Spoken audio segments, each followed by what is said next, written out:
say the bodies of 5 other victims may have some connection to those found. As authorities are still looking for the killer or killers. History of Burkittsville local Jeff Patterson supposedly abducted 4 young adults, 2 of which were found in his house. It is unlikely at this time that the names will be released until such a time as investigators feel it is in the best interest of the Suspicions have been raised that Patterson did not. Burkittsville local Jeff Patterson may have committed or participated in the abductees assisted him in committing the violent information crime. that might lead authorities to justice. Please call the Montgomery County Sheriff's Office at the number at the bottom of your screen. It's been a week since multiple homicide victims were discovered in Seneca State Park and the Black Hills Forest. Burkittsville native Jeff Patterson has been detained by authorities who believe he is somehow connected to these crimes.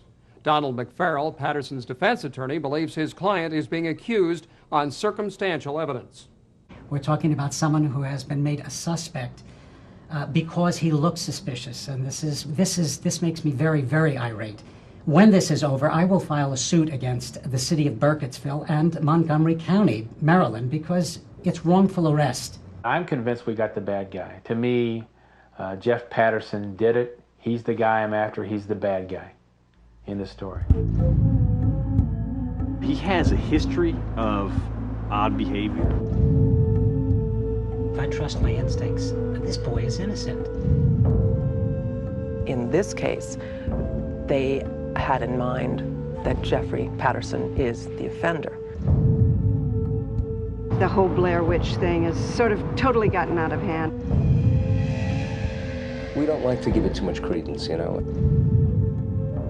There may be some individuals that practice black arts. I don't believe that Jeff could be a killer, not in this life.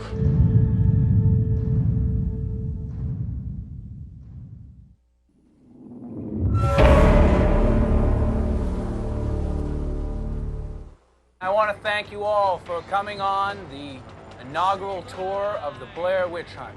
Inaugural? You mean you've never done this before? Never. Well, that's not what your website said. Over 10,000 satisfied customers. No, that's my web store. Stickmen, T-shirts, official Blair Dirt, tours. We're all virgins on this bus. Jeff, look up. Jeff, this is Shark, Jeff, come on. Get past down the people. Jeff, Stan Friedman, News Center 9. Jeff, tell us what you saw in the woods. Tell us where you went. Hey, Jeff, are you innocent? I don't understand why people want the details. When we found out that they were taking this story and putting it into a sequel, I felt sick to my stomach. There are 3 theories on who committed these murders. To me, Jeff Patterson is the most logical. There's another theory that this Jeff Patterson and 2 of his cohorts came together as some frantic mass hysteria or whatever. And then there's this 3rd theory, which is some evil force taking over out in the woods. I don't think I've been involved in such a case that had such boogeymen in the woods type stuff. I'm Donald McFarrell, and I'm an attorney in this area now for, about 15 years now.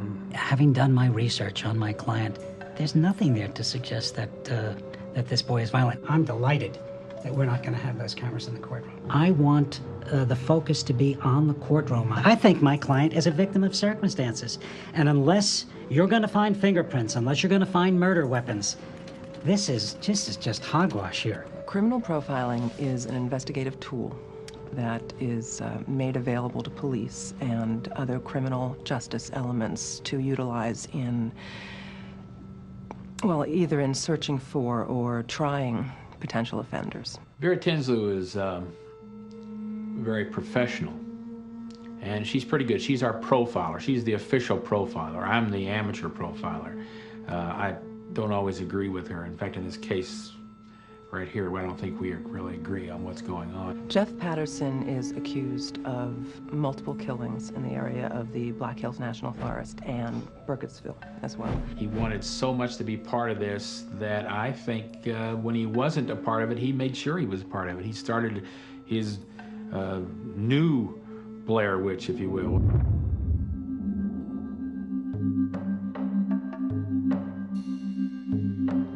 He was going in the Black Hills Forest long before the movie came out and trying to backtrack whatever path those three individuals might have taken and then bringing people up there. And that's how he recruited his two recruits, as I understand. Packs are on. Rocket. We're ready to go. We gotta go up to the shack, the shanty. Yep. Wow.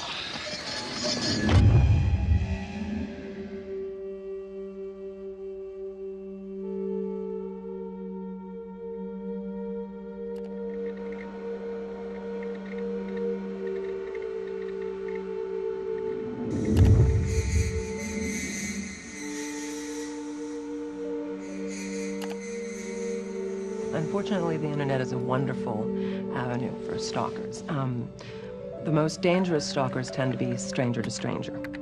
And the internet gives that opportunity for a potential offender to find potential victims of like mind, like interests. One very well-known one is Marshall Applewhite from the Heaven's Gate cult. Most people are familiar with that because it was so shocking. That was the early 1990s.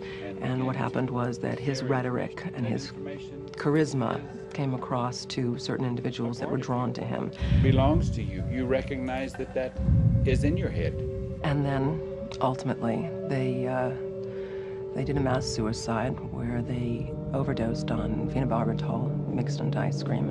And if you recall, they all ended up, the men, castrating themselves. And they're not the only result of cyberstalking, but they are the most famous. There's certainly others. When we found these bodies, and I'm not going to say how many, there were certain things. The only puzzling thing to me, and I have to admit that it still is puzzling, some of the murders, it appeared, were very ritualistically done. Bodies placed in certain positions. All of them were violent, extremely violent. With Bill, he does have a habit to want to theorize quickly because he gets very passionate about his work. Oh, wow. But it clouds his ability to sit back from the material and let it speak to us.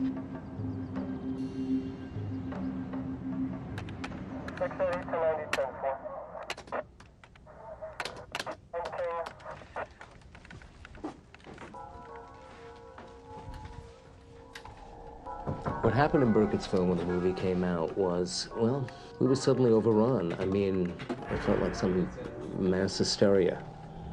It wasn't appreciated.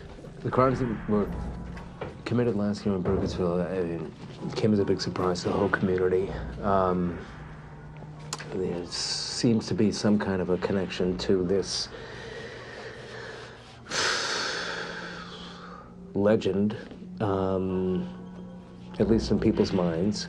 There was a seemingly sadistic element to the actual crimes. There were slashings, and all of the people who were involved actually, oddly enough, didn't share any profile at all, except that they each had access to the internet.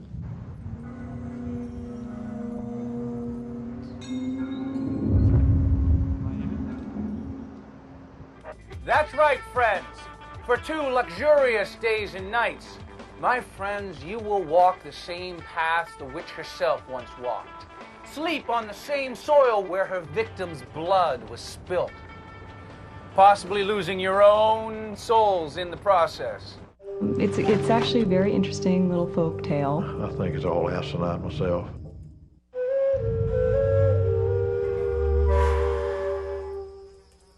Who gutted and killed the 5 guys on Coffin Rock, 1886? Also unknown. Robin Weaver. The tiny little girl they went out searching for? Hey, she was possessed by the witch like they all were. Ellie Kedward, Rustin Parr, even little Eileen Treacle, drowning herself in the Tappy Creek while possessed by the Blair Witch's influence. Yeah, right. And Kurt Cobain committed suicide. Didn't he? It's go live now to Dilba Henry at the Rockville Courthouse. That's where murder suspect Jeffrey Patterson's preliminary hearing is underway for his alleged role in a multiple homicide this past September. Dilba. Well, it is starting to get cold out here, but we are not allowed inside the courthouse. The judge has ruled on a motion which does not allow us to go inside. But I am standing here with Kathy Sherrar Patterson, mother of Jeff Patterson. Now, Jeff, along with two others whose names have not yet been released, are on trial for multiple homicides. This all happened in the Black Hills area in early September of last year. I think he wanted so much to be a part of the Blair Witch. This guy was obsessed with this thing. The people who think that the Blair Witch might be responsible for these killings, it's very exciting, it's a lot of fun, but eventually you feel bad. Ms. Patterson, if you can share with us your reaction to your son being on trial. The authorities have put some sort of credence into this legend is ridiculous. It's outrageous. It's actually a very interesting little folk tale. The witch, actually her name was Ellie Kedward, who was later called the Blair Witch. She actually was accused by a bunch of children who claimed that she lured them into her home and bled them. There's no actual recorded proof, no documentation that she actually existed.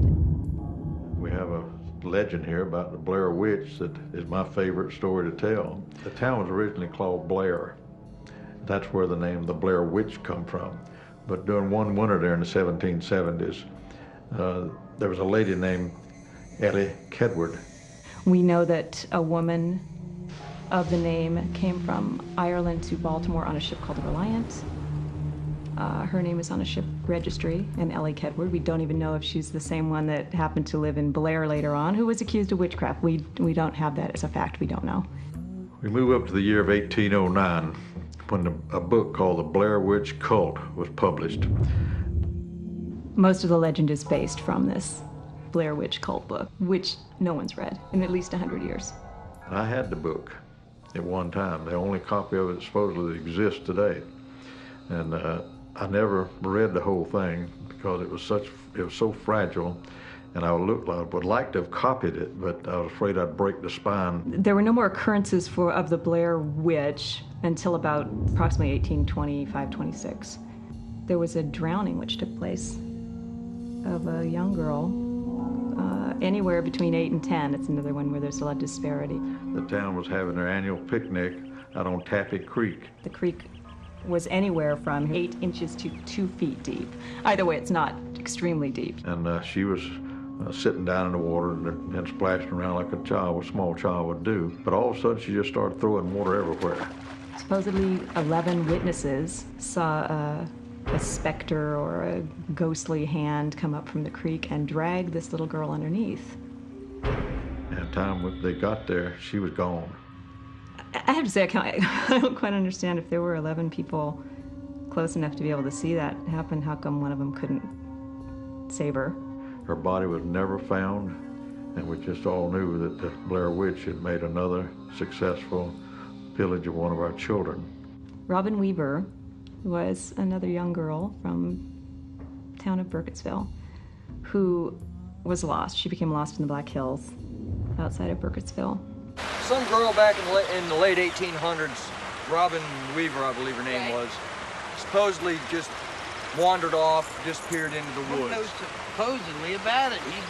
They wandered off. But in the meantime, the town had missed her, and they sent a search party out to look for her. And while they were out there looking, she come back. So they sent another search party out to get the first search party because they hadn't returned either. And they come up to what they called the Coffin Rock. It's a big flat rock out in the woods there. And there was the first search party dead on this rock. And then these men were laid out side by side next to each other, which you could call in a ritualistic fashion.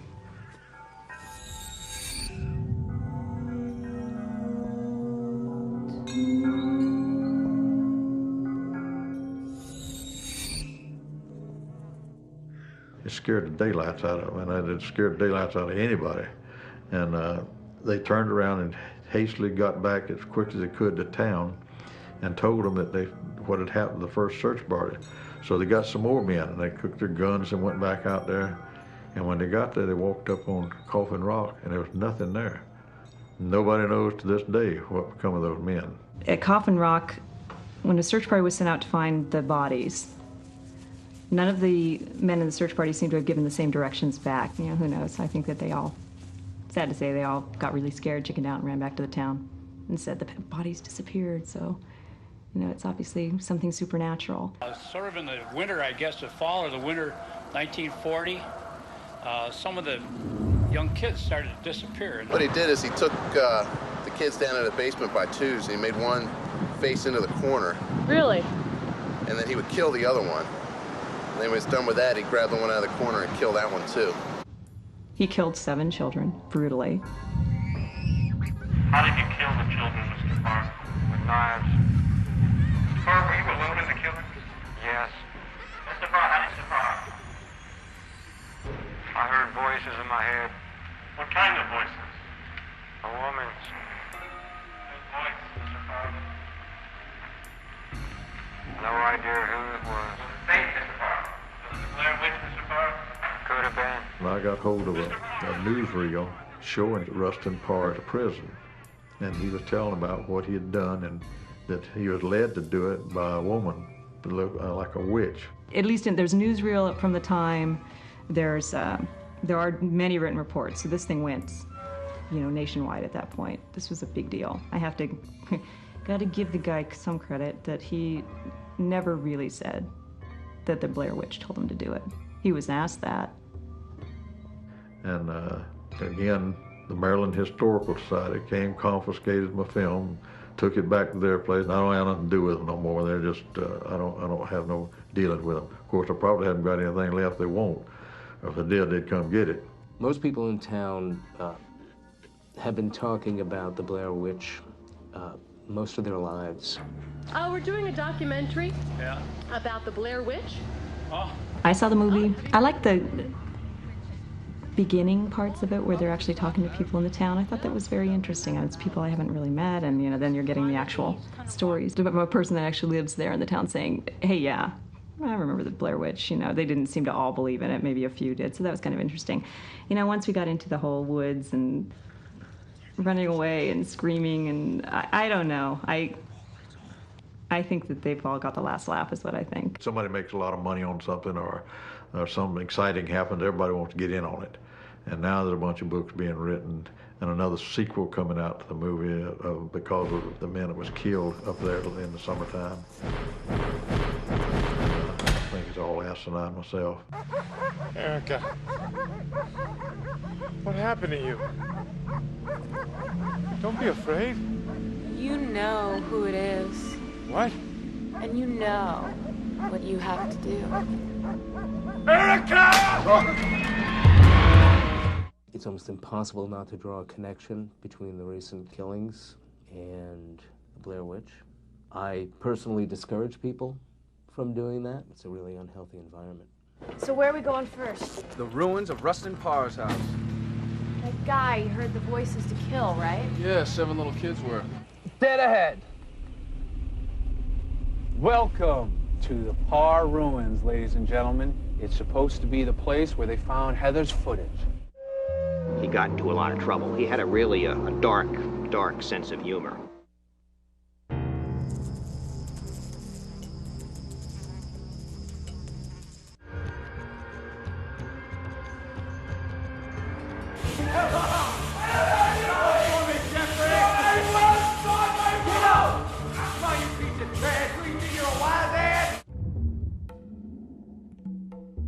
He got into a lot of trouble. He had a dark sense of humor. But one afternoon, he comes into the cafeteria. Probably it's the busiest time for one of their during lunch.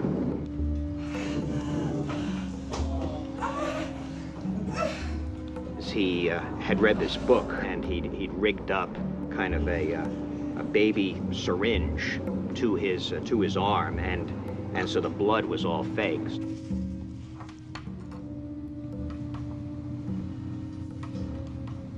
One of the teachers had come down and got him, and he got into a lot of trouble. Jeff always was looking for ways to kind of attract attention to himself. Just as a matter of law, I don't know if you know this, you cannot expose the records of someone before the age of 18. This is not to hide any particular thing on the part of my client. It's just a legal fact. You can't do it. I know this, the prosecution knows this. Any case against Jeffrey is going to have to be based on the information that we have gathered from the crime scene. When he was 9, his father, who was a local artist in Burkittsville, and Jeffrey went for a camping trip. On that trip, Jeffrey's father sustained severe head trauma, injury to his spinal cord, and that resulted in him being completely incapacitated for the rest of his life. We found out later there's some suspicions on that. It was just kind of passed over because no one thought this kid was 9 years old.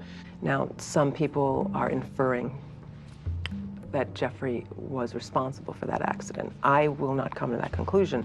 What I would say is that one way or the other, a 9-year-old witnessing this event can't not be traumatized and affected by it. In his early teens, Jeffrey kidnapped a baby of a neighbor. He kidnapped a kid, a baby. That is not normal. If indeed Jeffrey is the offender of these crimes, we can definitely go back and say this kidnapping, it was very carefully executed and specifically executed, and he stalked that baby and planned that crime. You've probably heard about the Walker case.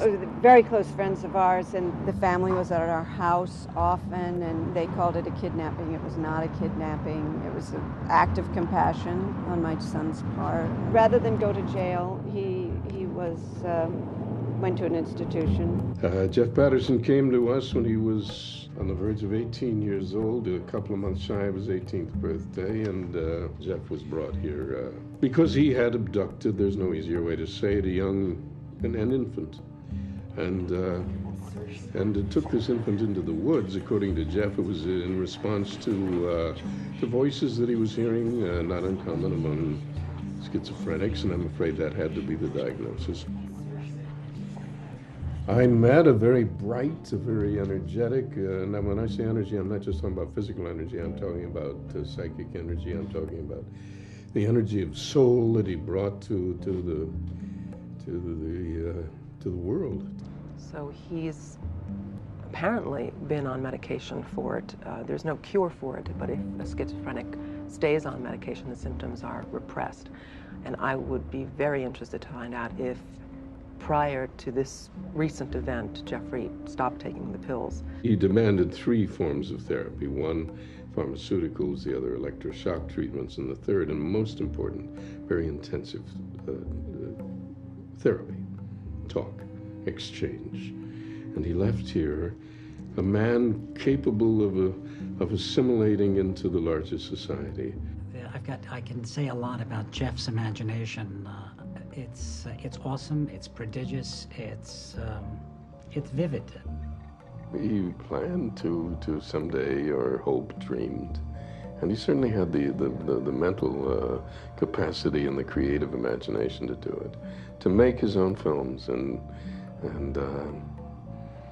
certainly the Blair Witch was one of those that affected him most deeply. This is crazy. Book of Shadows was, I believe, the title of the movie that he planned to make. To look at his room, it looks like a shrine to the Blair Witch.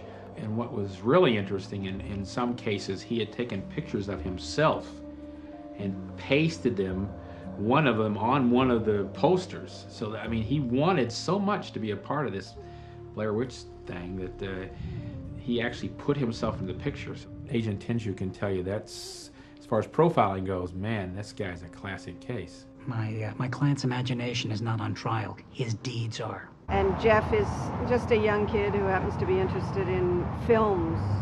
Dear Mom, I think it's time for me to come home. I don't think it makes any difference if I'm here or if I'm there. If I'm there, at least I talk without watching every word I say. Dear Mom, they won't let me say you, but you for showing them my letter. I guess they'll see this one too. Don't bother coming up for Christmas, Jeff. To me, one of the saddest parts of this case is the fact that Jeff Patterson was even let out of the mental facility. If we didn't think that it was right to let Jeff back into society, we certainly never would have. These bodies would not be out in the woods today if he'd still been where he should have been, locked up. The local sheriff Cravens and the deputy, they didn't understand, but they didn't help us a whole lot. They hindered our case. I think the FBI is happy. I mean, they see what resources we have, and in terms of covering the crimes, I think they see that we're doing everything we can. The Blair Witch Hunt provides all amenities while you risk certain death and dismemberment. Give it up. What's up with all this camera stuff? To record all occult phenomena that may manifest itself in the course of the tour. When you've got a town of 500 people, murders create a terrible sensation.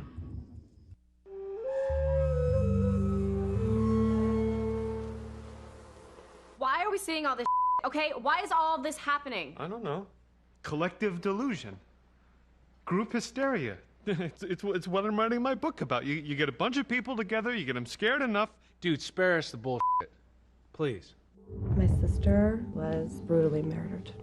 My son was taken in a violent way. His life was taken.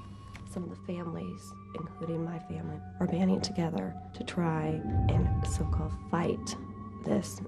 What I know about the Jeff Patterson case is what I've heard from his attorney, Donald McFarrell, who came to me wanting my knowledge and some information on mass hysteria. There are two forms that mass hysteria can take, and one is a physical, that groups of people have been known to collapse because they are all overtaken by some sort of physical, they think, ailment. The other aspect of this mass hysteria has to do with a perceived evil that is shared by groups. It can be, again, from 2 to 900. And we can go back to something which is an example, Hitler's rise to power, where he, as the whistleblower, inspired the whole country to believe that the source of their problems and the source of the diminishing economy and was the Jewish population, the Jewish race.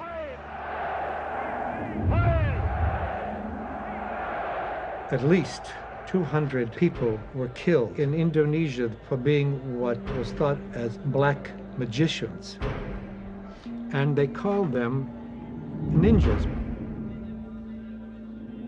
Well, there's a lot of classifications for multiple murderers. They generally fall under three, though, distinctive categories. One is serial killing. Serial killing is a perfection of a technique over a period of time where many people are killed. There are many victims. There are certain well-known serial killers, Jeffrey Dahmer, the Zodiac Killer, Son of Sam, and Ted Bundy. Then spree killing takes place in one contained area, a very short period of time, to a large group of people. For example, Charles Whitman or Richard Speck. And then the last is mass murderers, and that's a hybrid combination of the two.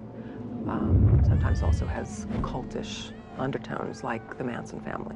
Charles Manson's defense was that he was simply an innocent party who had these individuals drawn to him, but that was not responsible for their actions. In this case, with Jeffrey Patterson, we're looking at it, if indeed he is the offender, as a spree killing with cultish undertone. The crimes were gruesome, and when you've got a town of 500 people, disappearance of people and murders basically create a terrible sensation. Well, the kind of person that commits spree crimes, well, it's a combination of things. He either has gotten to a point in his life where certain elements make him snap, and he's brought together a group of people or enters an area with a group of people and takes that emotional release to a violent level. It's not necessarily someone who plans a murder, although it could be. The pattern of blaming other people, of laying the blame away from themselves, the guilty party tends to put that blame anywhere other than themselves. Vera Tinsley is convinced that the three individuals together was this mass hysteria kind of thing. I don't think so. You know, this is an act of someone who's crazy or really obsessed with that whole occult. I mean, if people really, really, really believe in myths and legends, that's definitely could be a cause of mass hysteria.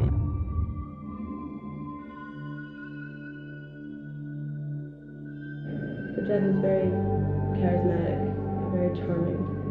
He knows how to hook you. The guy knew what he was doing. He had a plan from the start. So he took 3 or 4 days in the woods to figure out, you know, who the victims were going to be and who his accomplices were going to be. And I guess I was an accomplice. I don't know, maybe he thought he was the Blair Witch. I couldn't imagine what goes through Jeff's mind, but I can guarantee you I wouldn't have done this too. I don't know that much about the other two that have been accused in the Jeff Patterson case because I haven't been given much information on them. The two people who are accused of conspiring with Jeff Patterson don't even have a long relationship with him. One of them, as I may have mentioned, had minor run-ins with the law as a teenager. The usual thing. There was an assault case, but that was high school. Stupid kid stuff. The other kid, clean record. Most definitely Jeff Patterson is the killer. He acted alone. Yes, he had these other two individuals as hanger-ons, but as far as the murders go, I'm convinced he acted alone. I think people that come together and become obsessed and frightened usually don't lead to a good end.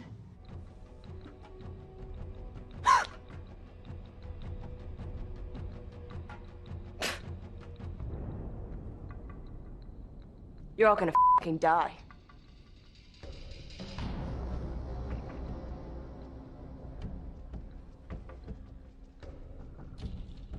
You wanna kill me? No. No, I just want to understand. We do not want this movie to come out to public viewing. We do not want to see it out there. People, you know, will ask me, you know, are you a witch? Well, no, I don't call myself a witch. I call myself a Wiccan. The Wiccan beliefs are that we can create our own reality, so to speak, and we use different ways of doing that. You know, some people say we do spells, we practice manipulating things, but this is against our religion.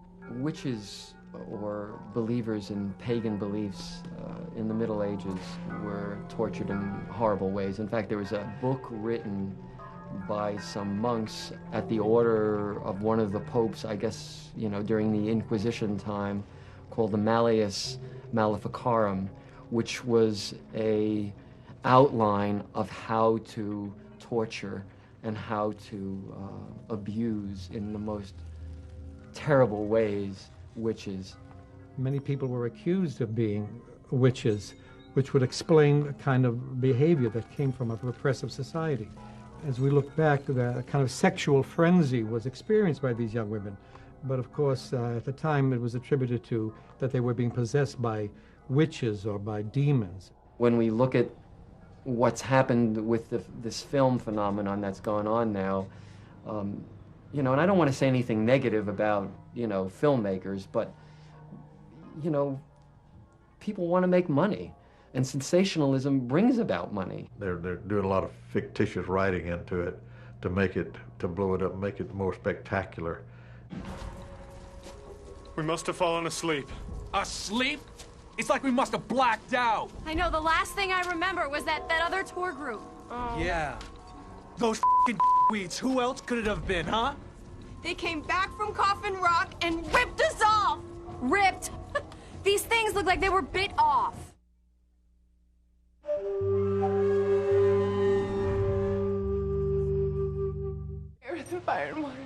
Persephone, I invoke.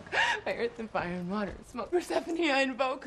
By earth and fire and water, smoke Persephone, I invoke. By earth and fire and water, smoke Persephone, I invoke. By earth and fire and water, smoke Persephone, I invoke.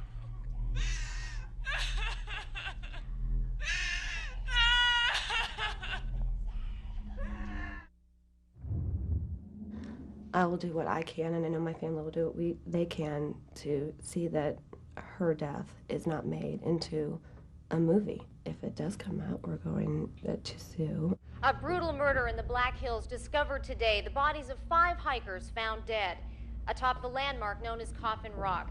A grisly recreation of the infamous Coffin Rock massacre popularized by the movie The Blair Witch Project. We want the studio to be forthright and to stop wherever it is right now. It's a sensation in the circus sense, and it's a sensation in terms of what you feel about where you are. I think you should come over here. What do you want? What? Something's here.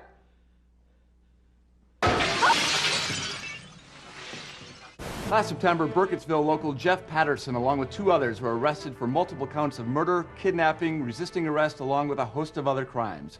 Today, Action News 6 takes you live to the courtroom for the first day of trial. Dilba Henry standing by live outside the Rockville courtroom. After a 6-month delay, the trial of Jeff Patterson is finally getting underway. And Patterson's defense attorney, Mr. Donald McFarrell, has high hopes for his client. Mr. McFarrell, how do you plan on defending your client? I am going to go to what I would think any logical and reasonable mind would go to, namely the circumstantial nature of the evidence. Now, many people believe you have an uphill battle with this case, given that most, if not all, of the community thinks that your client is guilty. How do you respond to that? Well, I don't feel like I have an uphill battle, and I know there are many people in this community who see beyond the appearances of things. Now, what about the other 2 defendants in this case? What, if anything, was their level of participation? Well, I cannot and would not comment on that for the simple reason I wouldn't want to jeopardize anything, and they have their attorneys, and that would be better addressed to them. Okay, very good. Finally, one last question. Is there anything at all you'd like the people of Maryland to know about Jeffrey? Absolutely. I'd like the people of Maryland to know that Jeffrey and I are very confident and very optimistic about the outcome of this particular case. Okay, all righty. Mr. Donald McFarrell, thank you very much for your time. That's it for now. Back to you in the studio. All right, very good. Can I ask you a question? How you doing? Fine, thank you. I'm sorry, I gotta go. It's about the Blair Witch. There is some kind of like a force out there. There's been murders here before, and these particular murders, the most recent, I mean, there was somewhere around 10. I think it's 10 bodies. There are people in this community, whether it's the sheriff's department, they don't want to bring that attention to it. They don't want to bring that attention to the fact that there's been 10 hideous murders here. And really, they don't want to bring the attention to the Blair Witch legend. That Dungeons and Dragons, that game where they all sit around and obsessed and actually become part of the characters. Well, I think Blair Witch was this guy's Dungeons and Dragons. The Blair Witch and this particular case, a lot of people have kind of tried to tie the 2 of them together. But anybody around here would make that connection immediately. I don't buy the Blair Witch at all. I think that's a lot of phony stuff. Everything looked so authentic. It seemed kind of like it must be real. And I think that she's probably up there. The dark influences of the town and of the Blair Witch and of Jeff's particular life in the past seem to have some kind of a relation. About come from Michigan, and we sell monkeys down. Who's to say whether there's real witches or not? It's especially if you live up in them mountains, you can probably see a lot of things that you don't want to see, but it's, in your mind, it's true. You know, people think we're weirdos, or practice the black arts, or draw blood, or do any. We don't do anything like that. A sequel being made out of these killings trivializes real deaths. Their memories are truly being dishonored in this way. Extremely dishonored. It's just not how it's going to be. Alphabet. They say it means you've been touched by a witch, and you're next chosen to die. First and foremost, the largest thing was some of the murders were they took place at his house. What about 2 bodies in my client's home? Even though that may seem damning, you really have to personally connect these bodies. They were committed in private homes. But all I know is there's 2 bodies there, and there's enough evidence from those bodies that I think we can tie in Mr. Patterson. It's been a little over a year since Jeff Patterson and the others involved in this case were taken into custody for the multiple murders at Seneca State Park and Black Hills National Forest. The Blair Witch Shrine, although that doesn't indict him, certainly is another indication of his obsessiveness. He's entitled to do whatever the heck he wants to do. I'm not afraid to say I'm a believer. To a degree, I'm a big believer. There are people who have lost touch with reality. The Blair Witch Project is obviously a phony, and this is a real thing. I don't believe scientifically in legend, myth, any of this. When anything happens, she will be blamed for it, especially if it comes in a 60-year time period. I would like to see all of this get cleared up as soon as possible. I hope his potential for a productive and creative career is not cut short. I would like to see what other crimes have been committed, what criminals have been in this particular area of the country. Who knows? Who knows what went on in his head? I just don't know. Jeff was not violent by anybody's definition of serious violence. There's a violence that these young people experienced, in a sense they're experiencing it all over again. The media excites the imagination of people. They're there to sell papers. When you go to a guy's house, you find 2 bodies there. What do you think? Again, there are no easy answers to any of these problems. I'm looking forward to seeing the sequel for several reasons, and the main reason I want to see it is because I want to see who they got to play Ron Cravens. Get out of these woods and go home! There is no Blair Witch! And through this entire time, the names of the victims have been withheld. Authorities here have neither arrested nor detained any other suspects in these killings. Cameras have been banned from the courtrooms to prevent what some are already calling a media circus.